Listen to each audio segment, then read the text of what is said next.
No, you're great. All right. Hello, everyone. I'm Laura Toner Haddock, the co-producing artistic director at Austin Playhouse, and it is my great pleasure to welcome you all here to this book launch for Bernadette Nason's latest book. I love that it's not even your first book anymore. Yes. It's your latest book, Stealing Baby Jesus. I'm going to welcome some folks in the chat over here on YouTube. If y'all are watching us, please feel free to jump into that chat at any time. We'll be checking that out. And we're going to give a couple other people a few minutes to get in, or a few seconds to get in, and then we will introduce everyone and get rolling. Thank you so much for joining us here. This is actually the second book launch that Austin Playhouse has done during the pandemic, and it's been one of the unexpected delights, getting to kind of help these wonderful works of art launch into the world. So thanks, Bernadette. Thanks for writing a book so we could have this party about it. Cheers. Cheers to you, ladies. Cheers. Let's start. Let's start. Yeah. All right. So as I mentioned, I'm Laura Toner Haddock with Austin Playhouse, and we're so thrilled to be hosting this event with Bernadette. And she has assembled some friends and family who have helped get this book created into the world. So I'm going to do some quick introductions, and if y'all will just let us know what your role was in shepherding Stealing Baby Jesus into the world. Catherine, I will start with you as you're next on my screen.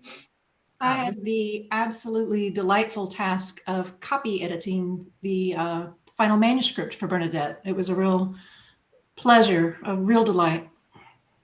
Awesome. Thank you so much for being here. Ian and Buffy, I think some of our viewers may recognize both of y'all really from on-stage and off-stage work. Buffy's a fantastic costume designer, and Ian has appeared in a couple Austin Playhouse productions as well. But tell us about your role in this book.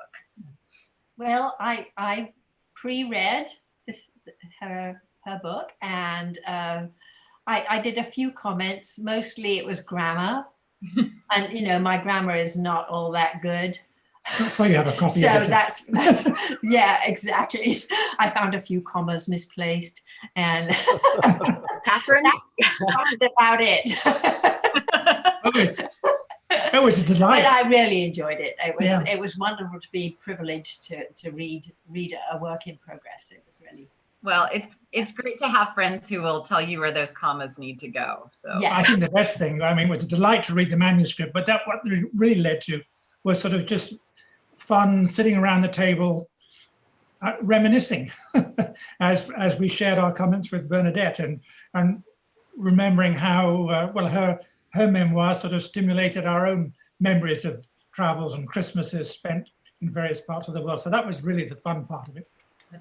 And I'm so excited to introduce the book in just a minute, because this is, anyway, I just got my copy just the other day, and I haven't had a chance to read it yet, but it is top of my nightstand, so I'll be digging in shortly. Mr. John Payne, welcome. You have probably been hearing these stories for a couple decades now. 27 years to be exact. 7 years. To those of you out there that I'm just meeting for the first time, I play the character of John in the book, and also known as the Crybaby. And if you haven't read it, you will find out.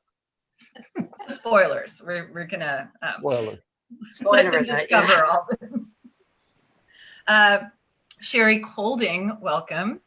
It's so great to see you. Thank you. It's good to be seen. Were you one of the readers for the book?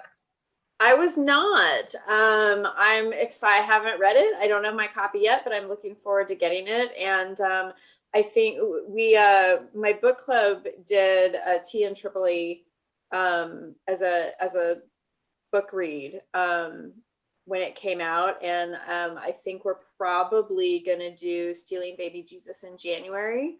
So if anybody wants to join a discussion group around that, we're going to meet by Zoom, and it should be fun. What's the name of your book club? How would we find it? We're based on Facebook, and it's called Book Church. Awesome. As in, that is how we worship, is we read books. Sherry's a member of the Austin Playhouse Board of Directors. She's been a longtime supporter of Austin Playhouse and friend, and we're delighted to have her here. And let's see, Miss Maggie Gallant. Forgive me, I didn't pronunciation. Thank you. Gallant. That's beautiful. Welcome. Tell me how you know Bernadette. What? Well, we're in a purely drinking capacity for this evening. Excellent. Also representing the homeland along with. Exactly. That's exactly right. Representing one of your own, getting out there and doing something in the pandemic. Fantastic. Well, Maggie is an incredible performer in her own right. Your one-woman show, Hot Dogs at the Eiffel Tower. Am I getting that right? Yes, perfect. Thank you. Was done at Hyde Park Theater last year, so we are honored to have you here along with everyone else this evening. Thank you. Ms. Miriam Rubin, who is an awesome actor as well in her own right. Thank welcome. You. Thank you. I have no direct link to the book other than as, I guess, cheerleader, and I had the privilege of seeing this as a storytelling one-woman show at Hyde Park Theater a few years back, and I'm just very happy to be here. Very excited for Bernadette.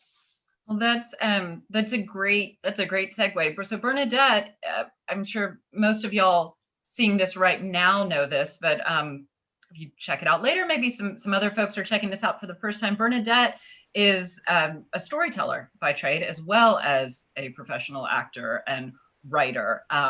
Multi-hyphenate there, Ms. Nason.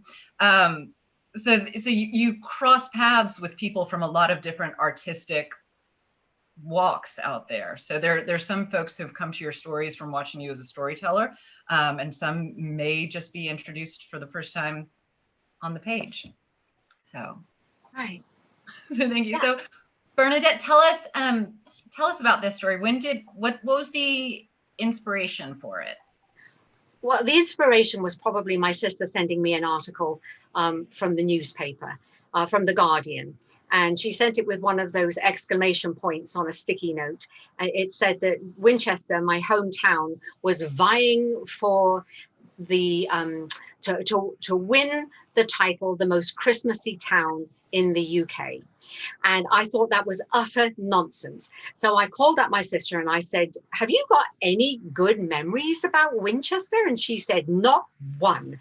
And in fact, she went on to say that every time people ask her if she has any happy memories, she's happy to regale them with all the miserable things that happened at Christmas. And strangely enough, I was able to do the same thing. And it just got me thinking. And then in 2015, when I was a bit bored with A Christmas Carol, and I've been telling it for so many years, I thought, I'll do a one-woman show. And I picked one dysfunctional Christmas from each of the places that I'd lived. And that this was the one that Miriam was talking about. And I performed them on stage. And a lot of people said to me afterwards, are there more dysfunctional Christmases? Because we'd love to know about them. And that's what got the whole thing started. And the more I talked to other people about Christmas, the more I realized that everyone seems to have something bad to say about it. So I thought it just got me thinking about what makes Christmas a sad time. Why do people often have, oh, let me tell you about Christmas in my house? And it turned out that there was actually an arc, a beginning, a middle, and an end. And that's where the book came from. Well, there can be a lot of pressure on Christmas to be one of those perfect experiences, and it's hard for any holiday, but yeah, Christmas feels like the big one where people put a lot of pressure, and a lot of family pressure, and it's kind of, if there are any fault lines, they're going to be cracked open around Christmas time. Right, and so everyone wants it to be so wonderful, and they put a huge pressure on themselves to create that. And one of the things, wonderful time of the year we've had. Yeah, well, exactly. And one of the things my mum did was that she created these traditions for us. And I kept relying upon those throughout my life. And it wasn't until I was much older that I realized I needed to find traditions of my own, if indeed there needed to be any tradition. Why it couldn't just be a wonderful day. Why we couldn't just eat something different from turkey, for example, which was actually the story that John was talking about. You'll enjoy that. Happy and sad at the same time. And this book, I imagine, doesn't just travel from Winchester to Texas, because you've traveled a lot of different places. Your first book was Tea in Tripoli, which right. So are there other countries featured in here? Other stories of Christmas? I wrote about 2 dysfunctional Christmases in Tripoli, and you can only imagine that living in Libya, there wouldn't necessarily be such a thing as a wonderful Victorian style Christmas. But if you go to Dubai, and that's one of the little snippets I'm going to read today, Christmas is it's an all-out celebration in spite of it being a Muslim country. Christmas is huge in Dubai. And I had 5 dysfunctional Christmases there. It was only when I got to Austin that I realized that there was, that everyone in the world was having Christmases that were mildly dysfunctional. But Dubai was, they're pretty spectacular in Dubai. Yeah, that is a place that knows how to celebrate pretty much all world events. Well, thank you for putting all of our dysfunctional Christmases into this. Well, they'll resonate with everyone. That's the thing. I mean, the majority of people I've spoken to have said, well, I had a Christmas similar. I'm looking at Buffy and Ian here because we regularly sit down with a glass of wine or some coffee, and we talk about all the Christmases we've had in different places, different countries. And they are able to say, well, you think that's bad. Let me tell you about this. So it's almost a one-upmanship of strange Christmases. Actually, the best ones I've had, honestly, have been with Buffy and Ian in Austin, because we have great Christmases now. And I have a couple of friends who live out in the Texas countryside, and I have great Christmases with them too. So I found some sort of formula that works these days. I'm hoping other people are going to talk about their dysfunctional Christmases too. I'm looking at Maggie and Eric and thinking, what do they do? Well, let's give everyone a chance to think of their most dysfunctional Christmas while you read an excerpt from Stealing Baby Jesus. So this one takes place in Dubai. Yeah, this is a Dubai one, and I'm hoping that this doesn't cover that. Hasn't covered me and my screen, has it? No. Am I still visible? No, you're gorgeous as always. All right. Okay. But my eyes are going to be weaving sideways. Please note. Okay. So in 1987, I worked at the Jebel Ali Hotel, one of the first beach resort hotels in Dubai, before Dubai became the Manhattan of the Middle East, or at the very least of the UAE. The hotel, a shimmering mirage on the horizon, rested between the Persian Gulf and the main road. It was known in my day as the Dubai Abu Dhabi Highway, or Sheikh Zayed Road, both of which conjure up in my mind wistful images of deserts, camels, and all things Arabian. It has been demystified now and is called simply E11. Way to go, Dubai. I was wretched that first Dubai Christmas, particularly when I discovered that I had to work on Christmas Day. The hotel had turned out to be nothing like I'd expected, and like most mirages, it was an illusion. On the subject of illusions, you should know that the conventional Victorian Christmas was alive and well in Dubai, celebrated in hotels such as the Jebel Ali, which was famous for its Christmas display. People came from all over the region just to behold it. Oh, and how hard the staff worked to make it perfect for the guests.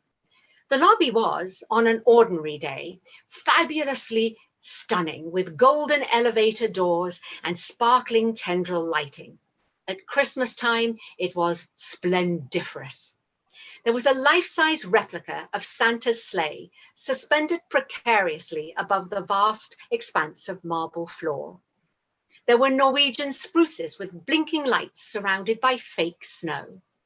Chef Lee and his patisserie team baked and built a gingerbread house, just like the one I always pictured in Hansel and Gretel.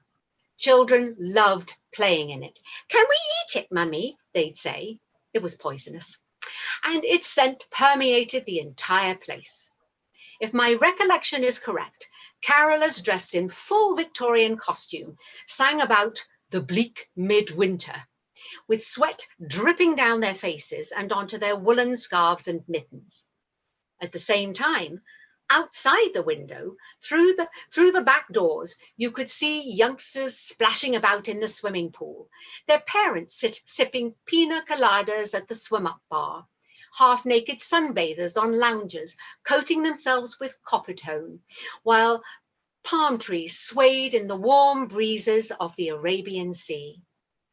Every now and then, the two worlds would collide, as sunburned, sand-coated children with plastic swim rings around their middles and stripy towels around their necks wandered across the snow-covered lobby to get roasted chestnuts, or as red-suited Santa himself, the English sales manager, as I recall, sack in hand, sweat streaming down his face, walked across the beach volleyball courts, calling, "Ho, ho, ho." I've often wondered, did anyone catch the irony that Jesus was more likely born in the simple sandy world outside the window with the heat and the date palms than he was in the air-conditioned indoor world of hot chocolate, roaring fires, and ornamented fir trees? And you'll have to read on to find out just how humbuggy I created that Christmas. Thank you. Can you talk about the title for a minute? Because your last book, Tea in Tripoli, feels very English, very proper, very, very, how do you do? And it's stealing baby Jesus. We're, committing a crime against Christmas here. So, and a crime it was, sadly. Well, I won't give away the entire story, but obviously you can tell by the picture and the title that I did, in fact, steal a baby Jesus from Woolworths. We had lost our baby Jesus. The setting up of the creche was quite a big deal in our family. And the year before, we'd lost the manger. And the year I'm talking about, we'd lost the baby Jesus. And when I asked my mother if she'd buy me a new one, us, not me, she had said there was no money. And I just happened to be in Woolworths. And well, I'd never stolen anything before, but I really wanted that baby Jesus. And it was just so beautiful, this made in Hong Kong baby Jesus in a manger. It was irresistible to me. I was like these giant magpie eyes on it. And you'll just have to read it a little bit to know what actually happened, because things did happen. But one of the things that I discovered about that chapter was that after I performed it on stage, many people approached me afterwards and said, "I stole such and such." And other people, I stole much bigger things than that. Someone told me that they stole a bike. And all the time I'm just thinking, oh, really? I didn't say, did you get caught for it? What were the repercussions? Because of course, there are always repercussions. By a show of hands, has anyone ever not stolen anything? What? Eric, you've never stolen anything? I did Tic Tacs when I was maybe 6 or 7 from the, that right by the cash register. It's very stereotypical child thievery. Right. Often just to see if you can, those things. No, it wasn't to see if I could. A question. It was because I wanted the candy, but yeah. Okay. John has a question. I hear his voice. I have a question, yes. You said that was the first thing you'd ever stolen. Did that lead to a life of crime? No comment, John. I'm speaking to Bernadette, but you can answer too. You look very guilty, I must say. I did. Several years later, I stole an ice lolly. What do you call it here? A popsicle from one of those. The Lion's Made ice cream thing was by the door, and someone had left the lid open, and just as I went by, I picked one out, and I was so racked with guilt that it melted all over my hands. And as I was walking home, I didn't have the nerve to take the cover off it and eat it. And it was melting. And I passed a policeman, and I was absolutely convinced that he would know by all the sticky stuff on my hand that he would know that I had stolen this. So I never even ate it. But I got home, I just threw it away. It all melted by then. That's about it. Gosh, thank you, John, for making me admit to having stolen more than one thing. It's my part in this. Yeah, thank you, dear. Your other part is to make me a margarita at some point. I think every bit as good as the story is the cover. I love the cover. This white plastic baby Jesus. Well, Trevor Lemoyne, I was hoping he was going to join us today, but it was his brain when he read the chapter, and he just said, I've got to recreate it. And so we went to eBay and we found a made in Hong Kong baby Jesus in a manger, which he still has actually. And it was just so huge and gaudy. And when it arrived, it was, yes, this is it.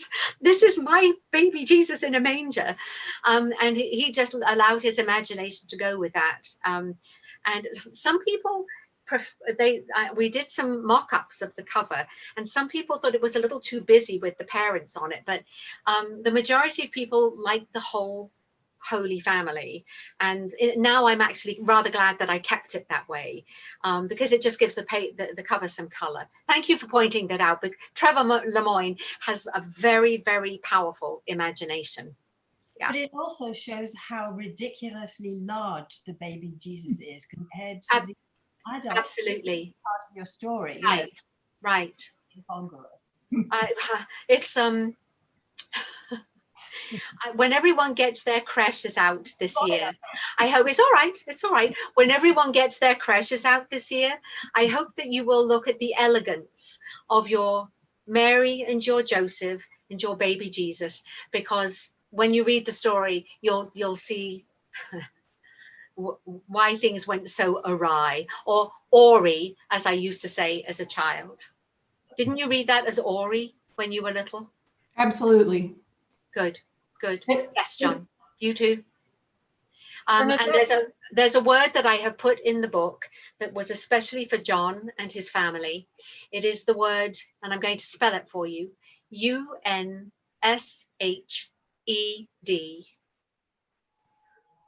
Can you say that word out loud, someone? Unshed. Unshed, right. Well, John and his whole family always read that as unched.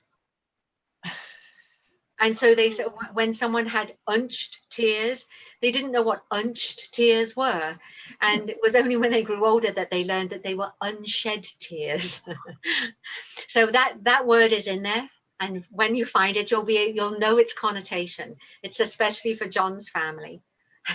Oh, is there another exciting thing for readers to look for, Bernadette? Oh yes, there's a typo. Thank you for that. And I've read the book so many times, and everyone has missed this. Everyone, including you, Catherine.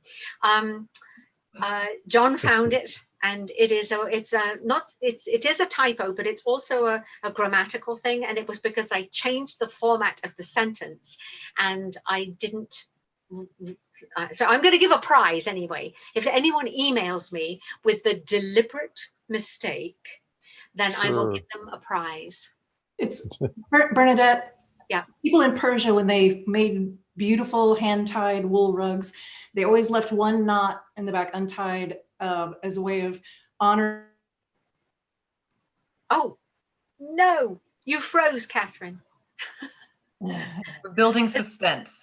Oh, yes, you'll come back to us as a way of honoring. So I'm going to pretend that was a deliberate mistake. Mm-hmm. Anyone who sees it will actually know that it is not, because it is very glaring once you've seen it. Right, John? Oh. Yep. And Bernadette, Trevor is on the YouTube stream. So he's only here in spirit, and also that he paid you to say all those nice things. So, Well, I haven't actually seen any of the chat. I'll wait till the end and hope that I can. Are you saving the chat so I can read the comments? You'll be able to go back and replay. Oh, fantastic. It. Yeah, cool. So Trevor's been hearing all of these good things then? Yes, he has been hearing all of them. He's just not right on visual with us.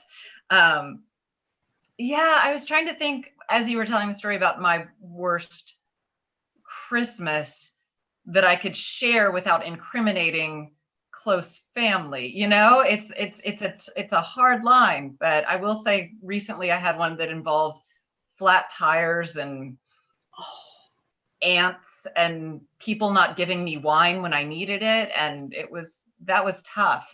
I think many Christmases are involve people not getting alcohol when they feel like they need it. I've got to say, when I talk about dysfunctional, I don't necessarily mean that they were all miserable. In many cases, my Christmases ended up extremely entertaining, and in some cases, quite by chance, huge fun. And other days, they ended up being spiritually rewarding and etc. It's just that it all comes down to what your attitude to Christmas is. That is my general feeling.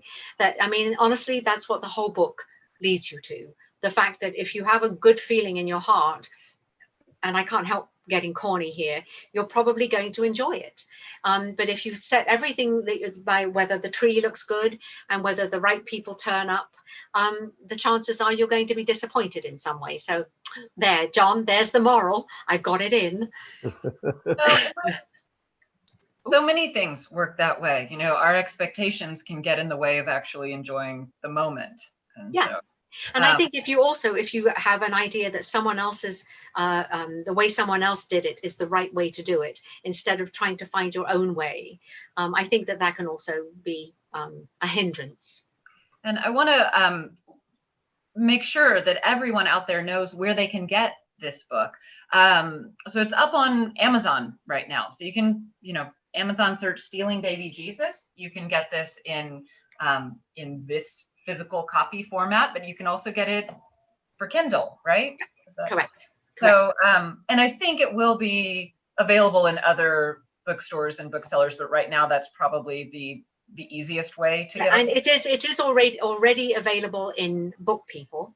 Wonderful. So we want to support our local Austin store. Yes, absolutely. And if anyone would like a signed copy, I'm going to make sure that I keep copies with me. And so I'm going to, if you're local to Austin, I will sign and deliver. Or you can come to my house and we can have a little 5-minute socially distanced safe chat on my doorstep. As we get closer to Christmas, I will gift wrap and I will deliver. I'm setting myself up for a lot here. And I'm also to be wearing an elf costume while she comes to your house, singing Christmas carols and presenting you with the. Oh God, you're set. Okay, yes, all right.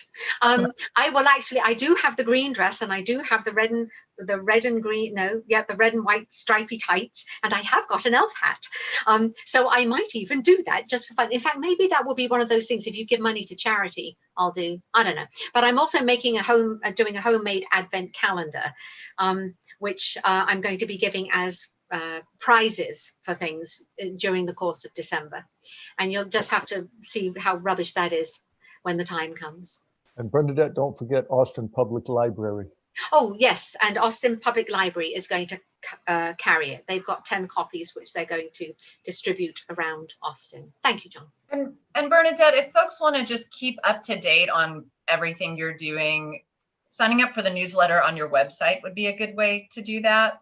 Right. It would. If you go to the contact page on my website. And it's BernadetteNason.com. I'm going to throw that in the chat. Thank you. Yes, it is. And there have been more newsletters in the past 3 weeks than I have done in the entire time that I have been online. I think I'm famous for doing one a year, usually apologizing for the fact that that's all I've done. And at the moment, people are unsubscribing because they think, oh my God, she's gone berserk. But it's only up until this, up until next Tuesday. And after that, I shall just fall by the wayside with my cocktail in my hand and a pen ready to sign. But I'm very excited. I've got to say that this is a real labor of love. And I didn't know when I began it that I was going to get a whole book out of it. But let's be honest, the pandemic, April, when I thought all my theater had gone and all my storytelling disappeared, it just seemed like a really good idea to focus, to sit down for 3 to 6 to 9 hours a day and write. And this, thank the Lord, is the result. I did it. I did it. If I did, you can do it too. That was leading into my next question. So you did the bulk or all of the writing for this book during the pandemic? Well, there were the 4 stories that were already written that I did for Stealing Baby Jesus, the show.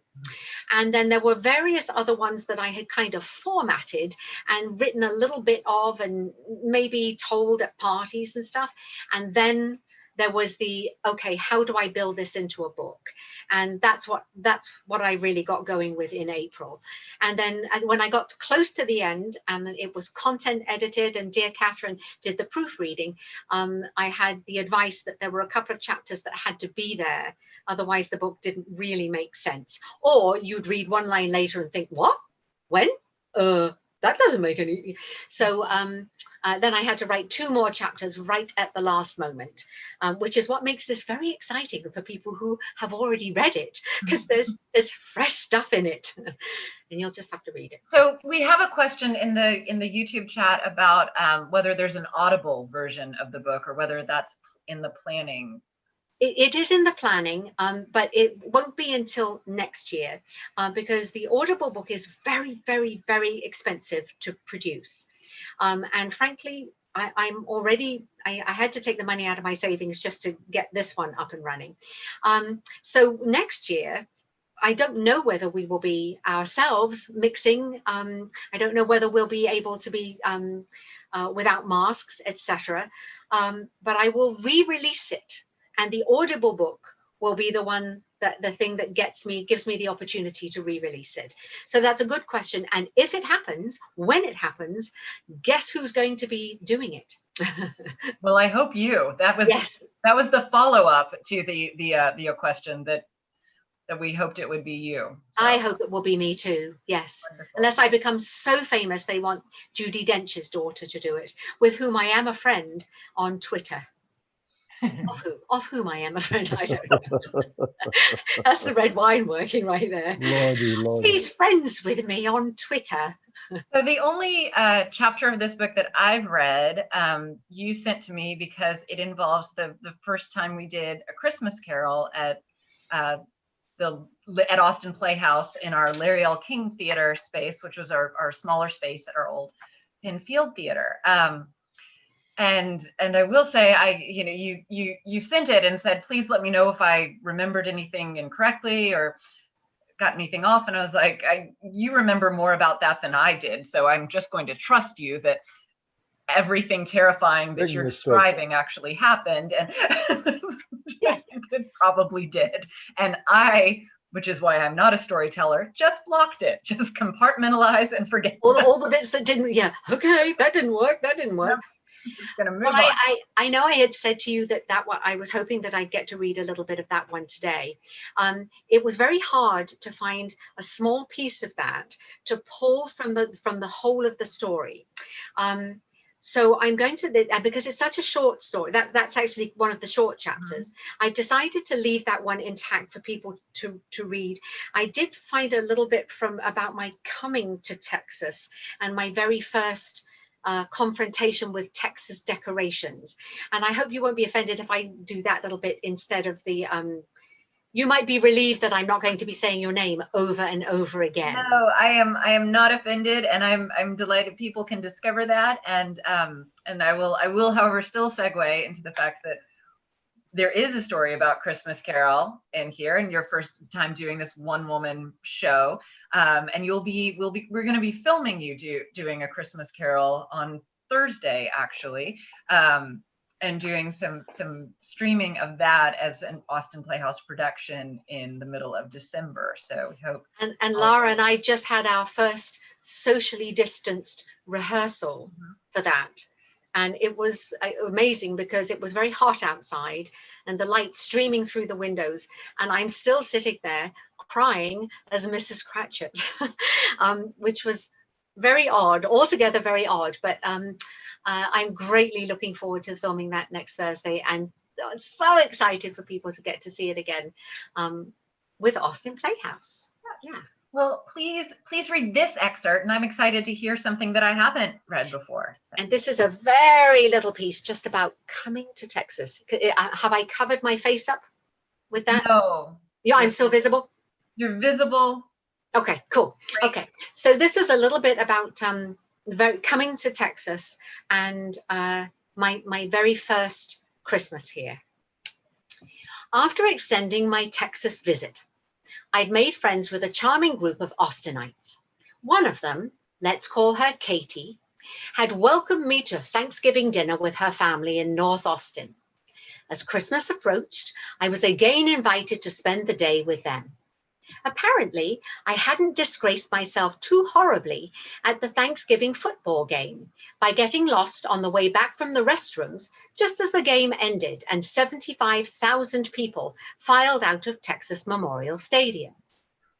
On my first Christmas day in America, I awoke and prepared myself to be collected for a day of holiday fun with Katie's family.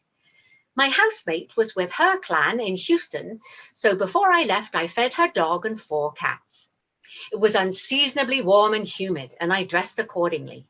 The weatherman said a blue norther would sweep through the area later in the day, so I grabbed a cardigan just in case. On Christmas Eve, I'd started a slight cold. On Christmas morning, it was worse, with a headache, a cough, and a slightly woozy feeling. No worries, I thought. I can live with a cold. I just hope I don't give it to anyone else. Katie's family home was decorated for Christmas, Texas style. And by this, I mean big. If decorations in the US were on the extravagant side, those in Texas were bigger. In fact, everything in Texas was inclined to be the biggest. This being my first personal encounter with such ornamentation, I was gobsmacked by the sheer quantity, from the fully festooned tree in the front yard and monster inflated snowman, which was wheezing creepily with the aid of an electric air pump, to the lights strung over practically every inch of the front of the house. If you've seen National Lampoon's Christmas Vacation, you'll have the image. Inside the house was the same. There didn't seem to be a square inch that wasn't embellished. Other than the Jebel Ali Hotel, I'd become accustomed to simpler times, shared with friends. This was the opposite end of the spectrum. Oh, and there was something else worth mentioning. Everything was adorned with plaid, big, bold plaid. Red and green plaid, I might have understood, but this was purple and blue. Are you Scottish? I asked, because a family tartan was the only reason I could imagine for someone to dress a house like a giant kilt. Nope, said Katie with pride, we're German. She just liked plaid, and purple was her favorite color. The tree was covered with tartan bows. Even in the bathroom, there was a tartan garland on the window ledge and a plaid outfit on the spare toilet roll. Frankly, it was all rather overwhelming and made me quite lightheaded. If I hadn't already been a bit under the weather, I might have developed something right there and then. Sorry, I'm saying horrible things about Texas. Oh, it's fine. We can take it. Of course you can. Speak for Texas here. I'm not a native Texan. Have we got any native Texans? Yeah, no. I don't think anyone here is a native Texan. There is a Californian. Yeah. We got some New Yorkers. Yep. All right. Sherry, where are you from? I'm from California. Oh, you're the cat. Right. That's right. Okay. Yep. I do think it's revealing, though, that I think distance is important, because when you travel to somewhere new, as you were traveling to Texas or to Libya or to Dubai, you suddenly encounter things and you think, oh, that's weird. And you think, well, why do I think it's weird? I mean, it's perfectly normal to them, but it just seems weird. So I think your sort of perspective shifts as you look back and say, why did we do those things? It doesn't make any sense. One of the things I'm very conscious of is that I thought I was culture shock proof. I thought, having lived in Dubai and Libya, that Texas would somehow be familiar to me. But Texas was honestly, sincerely like a different country. And everything shocked me. One of the big surprises was that because everybody wanted the Victorian Christmas, even though it was really hot, there was a fire. And everyone was sort of warming themselves, and they got these thick winter sweaters on, you know, and I thought, why? It's boiling. But, you know, it's because everyone wants it to be like Charles Dickens. Well, to switch that around, we were spending a Christmas in Oxford a few years ago with friends, and there was a tremendous snowstorm. The city was literally cut off. It was beautiful. But we went out for a walk after Christmas lunch to the university parks. And there in the middle of the park were a group of Australians. And they cleared the 3 or 4 feet of snow to one side, and they were playing cricket. Always playing cricket in Australia on Christmas. So there they were in whites in the middle of a snowstorm playing cricket. And I thought it was brilliant. That's what they do. That's what they did. See, you should be writing. I hope that you're going to write your Christmas book, because that to me is perfect. That every single one of the things I put in Stealing Baby Jesus is that there's this idea, and there's a book that says the English always celebrate Christmas on cold, foggy, rainy days. What? No, it's not like that. Christmas is different every single year. And the same applies to Texas. The only thing you can almost guarantee, I think, well, though you've just told me differently, is that it never snows on Christmas Day. I mean, I have never actually had snow on Christmas Day in my lifetime. I'm not going to get it in Texas. But you said in Oxford it actually snowed. You get it in North Texas. Yes, it was exceptional. It was absolutely magical. I mean, the city came to a halt. There was no traffic. You could just hear the church bells ringing. It was like walking in a medieval city. It was really. It was walking in a medieval city. This is why we all still want the perfect Christmas. It's stories like that, Ian, that make us keep trying to achieve it year after year. Right. So if you get it, it's actually the best thing ever. So, but then if you think about it, this year is going to be a completely different Christmas without exception. I mean, this is going to be a Christmas that we're going to struggle having it with our loved ones. We're going to be Zooming, or we're going to be setting up tables that make sure we're all 6 feet apart. We've actually already worked out how we're going to have a table that have our immediate family, and they will be 6 feet apart. And I think Buffy and Ian are probably going to do the same. You too, Lara? No, because everybody in town, my parents are in town and Gray's parents are in town, and that's who we see with my kids. So right, and you're in the bubble with them anyway, aren't you? We'll still see them, but my sister will be on a computer screen zooming in for Thanksgiving, and we'll just sit her on the table, which is what we pretty much did when she was living in New York over the holidays. So, right. So we'll be doing that. Were there any stories that you didn't include that didn't make the cut? This Christmas is either too awful or not awful enough to get in there. Yes, there are Christmases that were too awful, and I will eventually do an ebook, a small ebook of the Christmases that were so utterly dreadful I couldn't bring myself to share them with people. But there were I actually have already prepared a small ebook with some of the things that just where my editor said there's just too much information here, people won't be interested. For example, I did put the entire Christmas cake recipe in the book, and since it goes on and on and on, by the time you put the marzipan on the cake and you've iced it and everything, but so that is not in the book. I want that recipe. I want to see that. I will, because you asked for the recipes and I will let you. I'll have it, and of course there's a fabulous picture to go with it. My cake did not look like that cake. There is a description of the cake that I made and how disastrous it was in the making, but that did not go that. I did put a picture of the finished cake. Yes, that's in the book. We have I will put together. Yeah, sorry. Yeah, no, it's great. You're great. Yeah, we have a couple. I want to make clear some born and raised Texans did pop in to say that they can take it. So they backed me up. Oh, good. Okay. Texans are known to be strong. And some folks are looking forward to seeing your elf hat. So I'm sorry about that, Bernadette, that I threw that out there for you. But I've got a reindeer one too, so I shall vary it. But I do, as you see, I put up a little Christmas tree. I've got my spring flowers over here and my Christmas tree there, and I've got some fall flowers up here. So I've made sure I've run the gamut. Well, my youngest child decided we needed to redecorate for Halloween this morning. So we're just running backwards now. Oh no, what we're gonna do. She wanted to make the house spooky again. So well, I can understand that. Yeah, it's fine. I'm in a time means nothing kind of state. So sure, we'll probably have all of the decorations out at once.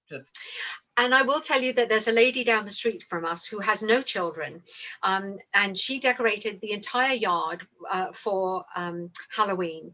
And what she has done is simply changed the Halloween decorations. She had a Christmas tree out with Halloween stuff on it, and she's just taken all of that off and she's put Christmas stuff up. And so she's literally just changed everything in her yard to Christmas.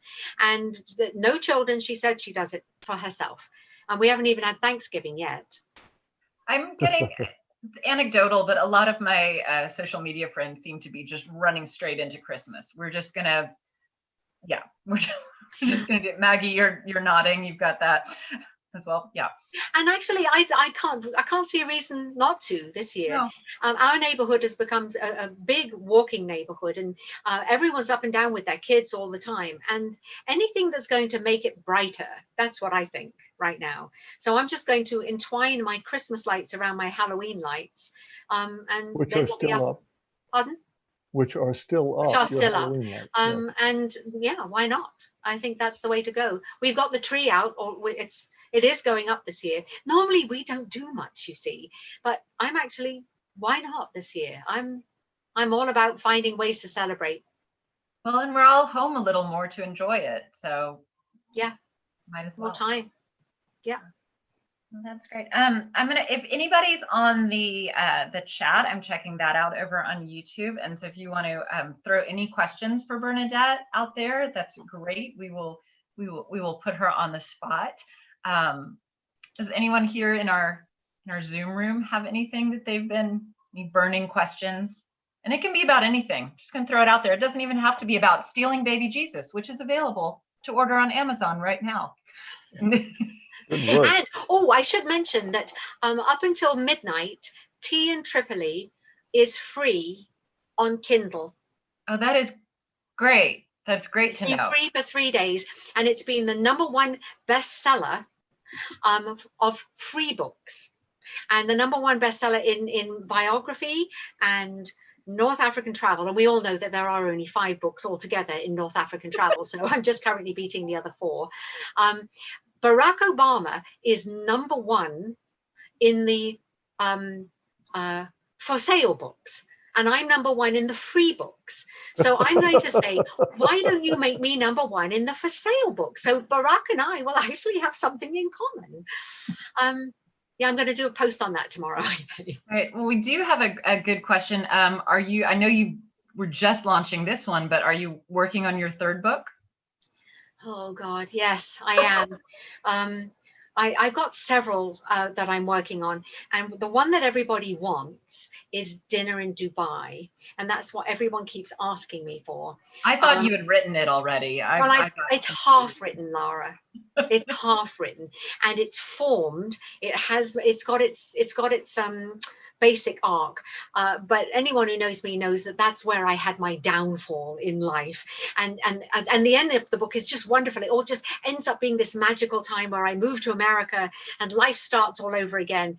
But I still haven't written the chapter about my downfall. So once I get to grips with the downfall part, Maggie's done one-woman shows, so she knows that feeling of having to write about things that are very hard, and confronting issues that are tough for you. I did it in Tea in Tripoli.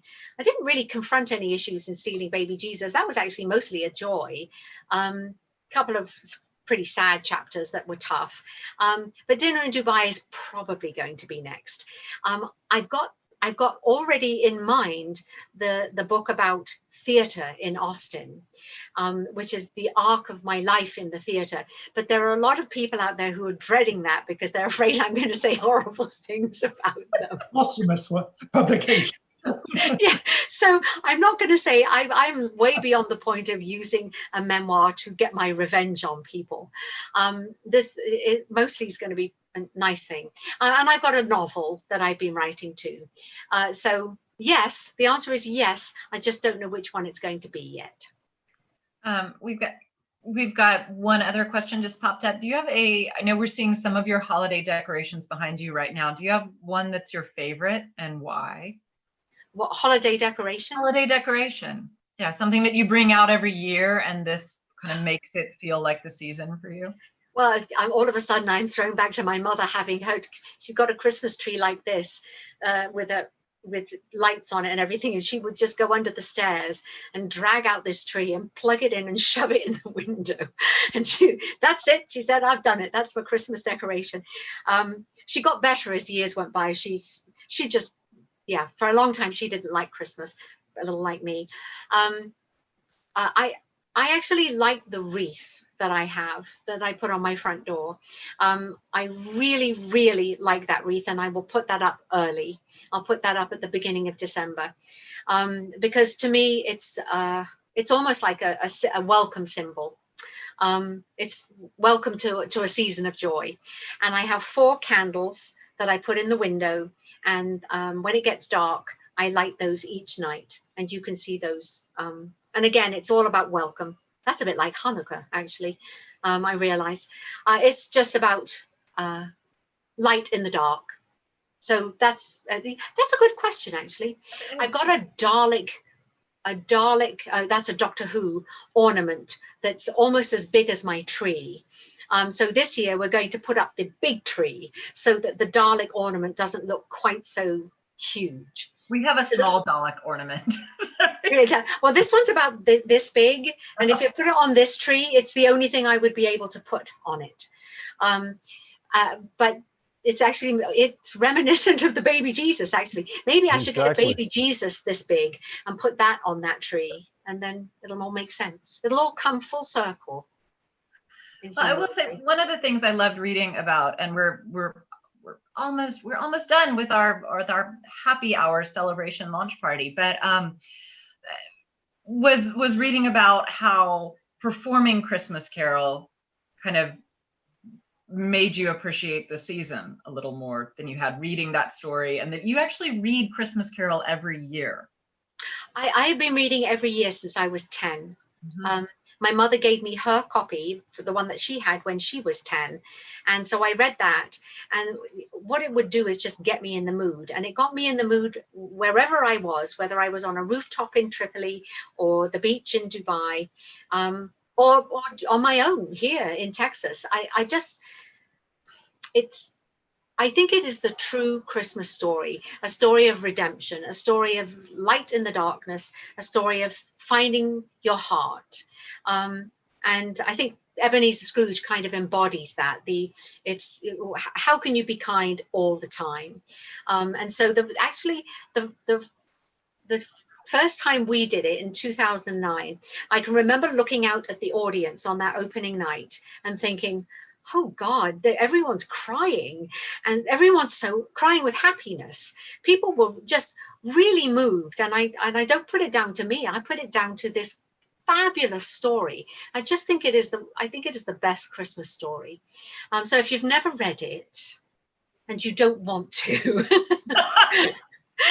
watch the version that I do on Austin Playhouse, because it's the abridged version, and we have even slightly further abridged it to make it so that it's very palatable for a modern audience. And it's really short. You'll get to the beginning and the end and you'll think, oh, that was lovely. And I think that if you get that was lovely out of Christmas, then you're doing well. Well, and I will put, you don't have to, you can let me do this. I will put a lot of people's reactions down to you, Bernadette, and your performance to that. I think the love you have for this story and the connection to it comes through in that. And so it's this really, and it makes it much more powerful. And I've seen you perform this piece for over a decade now. And 4 billion times. Just watched it with a smile and then tears in my eyes the other day. So I thank you for bringing this version of the story, which I knew well, into my life. And so thank you. Oh, thank you. Thank you. I appreciate that. It was an honor.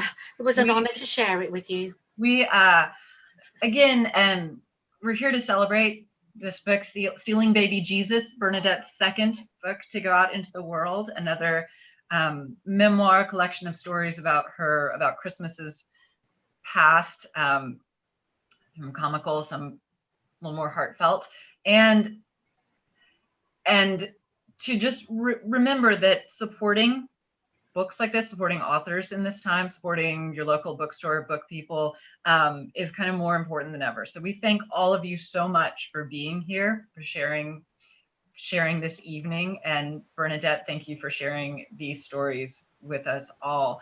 And I'd like to thank everyone who's joining in the Zoom room party here. In just a second, I'm going to say goodbye to our live stream, but if you all will hang out for just 1 second while I do that.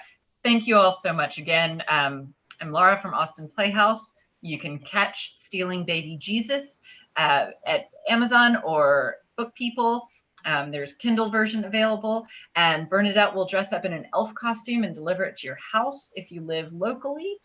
And you can also catch Bernadette in A Christmas Carol in December, I think December 18th through the 21st at Austin Playhouse. Thank you all so much for being here. Thank you. I want to say thank you to Laura and thank you to Austin Playhouse for doing this. And thank you to all of you for turning up. And I don't know who the heck is in the Zoom room, but thank you for being there. I mean, on YouTube. Yeah. And I think that Laura's, as I said, going to open it up. So thank you. So grateful. John, you can get the margarita now. Off you go. He's only in the other room. Care of. It's a tradition. Actually, you really shouldn't. Bye. All right, y'all. I have